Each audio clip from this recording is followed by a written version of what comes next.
onye na-anọchite anya Anọchawa constituency n'ụlọ omeiwu Anambra Steeti bụ Honorable Nkechi Ogbuefi akọwago ya bụ mwakpo n'ụdị akwamito akwakporo Senator Natasha Akpoti-Udohan nyere Senate President Godswill Akpabio dịka nke jogburu onwe ya ma bụrụ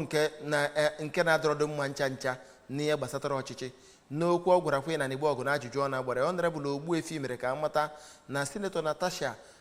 ihe niile ọ na-ekwu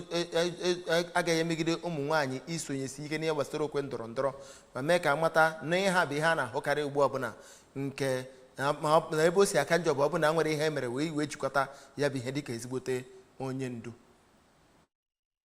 O kwuru na ọ dị ezigbo mkpa inye Umunwanyi nkwado ka ha wee nwee ike wee bịa sonye na ndọrọndọrọ ọchịchị wee kwukwa na gọọmenti pụrụ inye ụdị nkwado ahụ mana gwakwa Umunwanyi na ọ kwesịghị na ha ga-anọrọ na-eche gọọmenti ebe ha nwere ike ịkwado onwe ha. Honorable Ogbuefi onye bụ naanị otu nwaanyị n'ụlọ omeiwu nke ụlọ omeiwu Anambra Steeti gwara Umunwanyi ka ha jiri ọnụọgụ ha nke buru ibu pụta bịa sonye na ndọrọndọrọ ọchịchịrị ka ha wee nye ndị mmadụ ụdị ọchịchị na-agụ ha agụụ. Queen Anigbogu, akụkọ ụwa ABS.